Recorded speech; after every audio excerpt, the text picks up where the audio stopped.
বড়, মেজো, ছোট তিনজন মিলে চলে গেলাম কোম্পানিগঞ্জ পাখি কেনার জন্য। হ্যালো এভরিওয়ান, আসসালামু আলাইকুম। আশা করি ভালো আছেন, আমি ভালো আছি।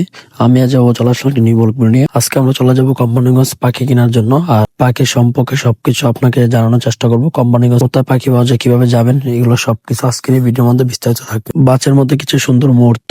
আমাদের বড় কিছুক্ষণ আগে বাচ্চা উঠেছে, বাচ্চা ওঠার সাথে সাথে ঘুমিয়ে পড়েছে। তারই সাথে মিটিয়া পাখি কেনার উদ্দেশ্যে বের হয়ে পড়লাম আমরা তিনজন। প্রথমে আমরা চলে যাবো কাটারপুর। কাটার বলতে আমরা চলে যাবো নিউ সুগন্ধা করে কোম্পানিগঞ্জ। লাইফে ফার্স্ট টাইম কোম্পানিগঞ্জ পাখির জন্য আসা, এর আগে কখনো আসা হয়নি। তার জন্য আমাদের সাথে বড় এসেছে। বড় পাখি সম্পর্কে বিশেষ অভিজ্ঞতা রয়েছে, আর বিশেষ করে বড় এখানে সবগুলা দোকানে এর আগে অনেকবার এসেছে। তার জন্য আমরা বড়কে সাথে করে নিয়ে আসা। 30 মিনিট জার্নি করার পরে চলে আসলাম কোম্পানিগঞ্জ। কোম্পানিগঞ্জ এসে আমরা চলে যাচ্ছি পাখির দোকানে। আর যতটুকু শুনতে পেরেছি কোম্পানিগঞ্জ পাখির দোকান রয়েছে তিনটার মধ্যে কি কি পাখি আছে সবকিছু ভিডিওর মধ্যে দেখানোর চেষ্টা করবো। আর কোন দোকানে পাখি কিরকম দাম সবকিছু জানানোর চেষ্টা করবো। পাশেই থাকুন। কোম্পানিগঞ্জ যেমন 3টি পাখির দোকান রয়েছে, তারই সাথে একটি অ্যাকোরিয়াম।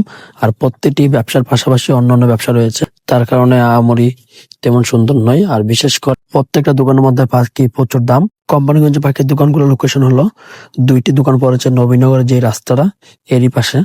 কোম্পানিগঞ্জ থেকে নবীনগর যে রাস্তায়, এই মেন রাস্তার পাশেই একটি দোকান, আরেকটি দোকান মার্কেটের ভিতরে, আর আরেকটি দোকান রয়েছে কোম্পানিগঞ্জের বাজারের ভিতরে। অবশেষে চলে আসলাম কোম্পানিগঞ্জে পাখির দোকানে, বড়কে নিয়ে, সাথে জাহাঙ্গীর মিডিয়া। ঠিক আছে, বিড়াল, আর এর নিচে হলো খরগোশ, এর নিচে হলো কোয়েল পাখি। এখানে খুব সুন্দর সুন্দর পাখি আছে, বিশেষ করে এখানে বাজিঘর অনেকগুলা একসাথে।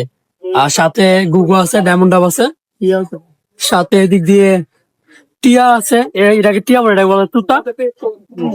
তুতা এটা। আর এখানে অনেকগুলো বাজিঘর আছে একসাথে। যাদের লাগবে অবশ্যই যোগাযোগ করবেন। কোম্পানিগঞ্জ দোকানের নাম মেনশন করে দেওয়া হবে। আর এদিকে আছে অ্যাকোরিয়াম, বিভিন্ন ধরনের মাছ। তো বলতে গেলে দোকানটার মধ্যে একসাথে 2টি ডিজাইন হতেছে। এক হলো বিয়ে শাদী শেরওয়ানি, আর সাথে বাসুকর ফুল, এগুলো সাজানো হয় একসাথে 2টা। এই দোকানে পাখিগুলো দেখা যায়। সামনে চলে যাবো একটা দোকানে, তারপরে যে দোকান থেকে ভালো লাগে ওই দোকান থেকে পাখি কেনার জন্য ট্রাই করবো, এবং ইনশাল্লাহ পাখি নিয়ে যাবো। এখানে কিছু কথা শুনে অবাক লাগলো, কারণ আমাদের প্রতি বাজারে পাখি বিক্রি করে বাজিঘরে যেভাবে বিক্রি করা হয় সর্বোচ্চ 700 থেকে 800 টাকা বা 600 টাকা করে। আর এখানে এক জোড়া পাখির দাম 1000 টাকা, 1500 টাকা, 1200 টাকা। আর এখানে যে হলুদ গুলা পাখিগুলো, হলুদ যে পাখিগুলো, এই পাখিগুলো একদম ফিক্স 1500 টাকা জোড়া। আর যেগুলো আমরা বিক্রি করে থাকি 700 টাকা। বিষয়টা হাস্যকর। পাখির দামটা সারা না, বিষয়গুলো হাস্যকর। এখানে অনেক সুন্দর সুন্দর 2টা বিড়াল রয়েছে, যাদের লাগবে যোগাযোগ করবেন। প্রথম দোকানের পাখি দেখা আমাদের শেষ। আর প্রথম দোকানের পাখির দাম প্রচুর বেশি। আর বিশেষ করে যারা যারা কোম্পানির পাখি কিনতে আসবেন অবশ্যই যাচাই বাছাই করে আসবেন। আর এখানে পাখির দাম অনেক বেশি হওয়ার কারণে তার জন্য বেশিরভাগই পাখি কেনা হয় না কারোরই। আর প্রচুর দাম। যদি আশেপাশে অন্যান্য কোথাও পাখি কম দামে পেয়ে থাকেন অবশ্যই ওই জায়গাতে নেবেন, আর এই জায়গাতে না নেওয়াটাই সবচেয়ে ভালো। আর এখানে পাখি অল্প, তেমন আমারই পাখি নেই। এখানে সবকিছুর দাম বেশি, কারণ নির্দিষ্ট কোনো দোকান নেই, তার জন্য সবকিছুর দাম বেশি মনে হয়। বিশেষ করে কোম্পানির যে একটা বিষয় খারাপ লাগলো, এত বড় একটা বাজার, কোনো নির্দিষ্ট পাখির দোকান নেই। প্রত্যেকটা পাখির দোকানে একসাথে 2-3টে করে ব্যবসা নিয়ে বসে আছে। তারই পাশাপাশি ওরা পাখি বিক্রি করে থাকে। আর বিশেষ করে সবারই অন্য অন্য ব্যবসার সাইট।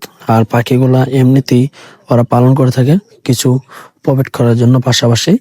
আর কোম্পানি এমনিতে নির্দিষ্ট কোনো পাখির দোকানে, নির্দিষ্ট একটা পাখির দোকান থাকলে আশা করি অনেক ভালো বেচাকেনা হতো, সবাই দূর দূরান্ত এসে পাখি দেখতে পারতো। এখন আমরা চলে যাবো দ্বিতীয় দোকানে। দ্বিতীয় দোকানে এসে দেখে আমরি পাখি নেই, অল্প কয়েকটা গুগু নিয়ে বসে আছে।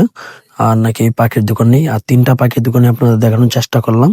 যদি ভিডিওটি ভালো লাগে লাইক কমেন্ট শেয়ার করতে বলবেন না। আর অবশ্যই পেজটি দেখা থাকলে পেজটি ফলো করে দিবেন, ভিডিওটি শেয়ার করে দিবেন অন্যকে দেখার জন্য।